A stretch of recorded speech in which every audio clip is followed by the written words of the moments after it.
Hi, I'm Bronson Bush, and you're watching the Greenup Beacon video news magazine on greenupbeacon.com.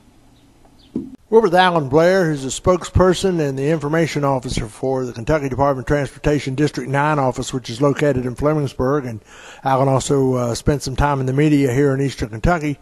Let's talk a little bit now, though, about back to school and the things that people should look out for and the signs that you post and things of that nature. Sure. It's that time of year. All the schools are getting back right now, getting started. And we take this time of year to issue a reminder to people that they are back on the road, the school buses, a lot of traffic in terms of dropping off and picking up kids. So, we want people to be well aware that this is the time of year when they're going to see a change. For 2 months, we've kind of been in that window of being free to be on the road, and there's less traffic, and now we're getting into that time period when there is more traffic, more school traffic, a lot more things to watch out for, especially our kids, and we want people to be aware of that and drive safely.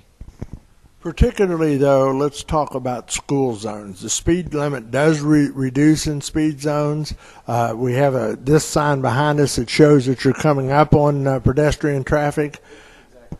Mm-hmm. Yeah. Those types of signs are put in place at school crossings, in school zones, areas where there is tremendous amount of school traffic. They're there as a reminder to motorists that there are some changes, some traffic changes. That's why you see the color is very visible.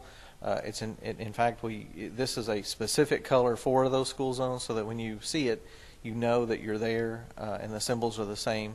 We have and then we mark our school zones with these kind of signs all the time, and it is just important for people to remember. I noticed on the AA as you go through Vanceburg, and I'm sure everywhere else, but the AA is so prominent. You do have flashing lights. Short of having a man out there waving your arms, you've done about everything you can to let you know that intersection's coming up. Well, we have, and especially where schools are near the highway, especially, South Shore, for instance, has several schools right along the highway, right along US 23. So people should be well aware of the traffic congestion in the mornings. But, it's also a safety issue.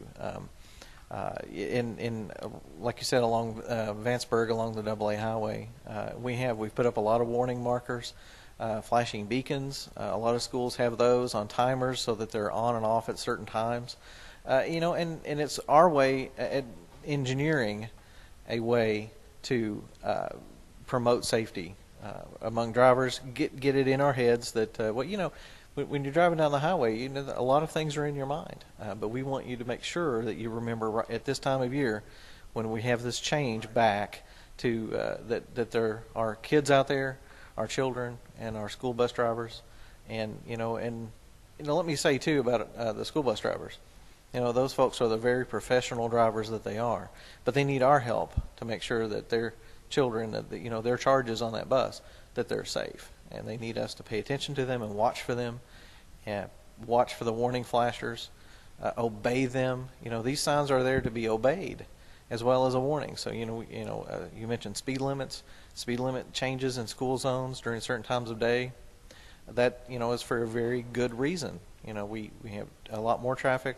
There's the potential for children to be around pedestrians. So we want people to be well aware of that and pay attention to the school bus signage, the stop signs, the paddles that come out to stop traffic in opposing directions. And just make sure that you remember, when you took that driving test, all of those rules are in there. We need to follow them to protect our future generations. First and Peoples Bank has 6 convenient locations to serve you. From South Shore to the main office, First and Peoples Bank has been serving this area with complete banking services since 1932. Visit the home office near you. First and Peoples Bank, member FDIC, equal housing lender. We are the home office. Come visit any of our 6 locations.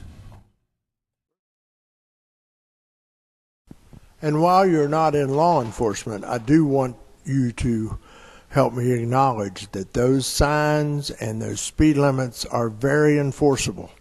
They are very enforceable. Like you said, we are not an enforcement agency, but we call these regulatory signs. That means that there is a state law that regulates the speed limits, school zones, no passing zones, yield signage. All of this is a state law. Signals, traffic signals. So those are all in a state law. Regulatory signage, regulatory measures that we put on the highways to protect people, and they are enforceable. And our law enforcement partners are out there. We just came off of a click it or ticket campaign, which basically increased seatbelt enforcement, which is a law in Kentucky. And we're getting ready to start a campaign on drive sober or get pulled over, which is a DUI enforcement campaign. And our law enforcement partners are out there to work longer hours this time of year to try to protect us from these kinds of things.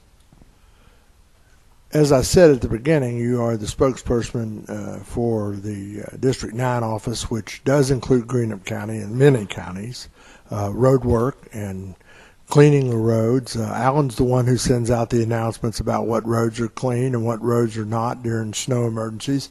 Not everyone sees those, but particularly people who are in my job and those of us who pass that along, we see that regularly from you. So there are projects that are going on. I noticed that the barrels are still up on the end of the AA right after you turn off 23.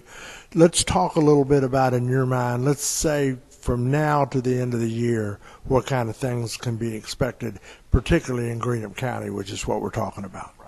Well, in Greenup County right now, we have, as many people have been aware, we have the AA Highway project, which is it's about $3.3 million that has included not only paving the highway, which is pretty well complete now, but also some extra turn lanes up near the Greenup Blocks and Dam, and some widening of that section of highway to accommodate the increased traffic you see, especially for the school, because a lot of the school traffic turns down the side road there.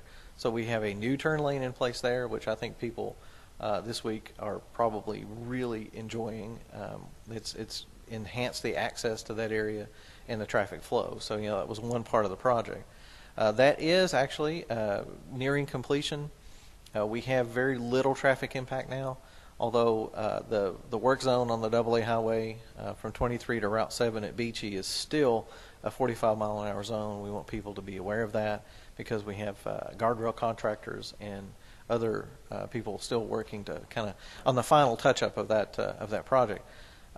Going forward into the fall, we still have a lot of paving coming. Right now, our highway crews are working on Route 784, which is Lost Creek, and that's in that area of the county. And anybody who lives there knows that. There's some cross-drain replacements and some roadside work they're doing. And all of that is to prepare that road to be paved and resurfaced. Probably near the end of this month, could see some work on that. And then we have some other paving on smaller roads that could be coming this fall. We don't have a complete list yet, but the 784 is one of those. We also have some paving in downtown Ashland on Greenup Avenue that's pending. That should be coming along later this fall. Farther out, a lot of people here travel to I-64. We have several miles, about 6 miles actually, west of Grayson under construction. And as you keep going forward toward Louisville, there's quite a bit more construction. And some of that is just starting, some of it's kind of ending. So, but we've had a lot of projects this summer we've done to get out of the way before this. The fall season here when we get school back in session, and everybody's kind of starting to get out of that summer vacation mode. There's a lot more traffic and a lot more commerce, and so during the summer we try to get some of those projects that maybe interrupt traffic more or end up with closures. We try to get those finished. So that's what we've been doing for the last couple of months, and we'll continue to do that. So just kind of keep watching for those road signs. Allen, thank you very much. We'll talk to you again as we get closer down to the winter season. So we'll talk a little bit about A, B, and C routes and the way you plow and things like that. Would love to. We've already been taking salt deliveries, so it is already in our minds. So we would love to be back. Thanks, Allen. Hi, this is Brittany Hoback, and you're watching GreenupBeacon.com.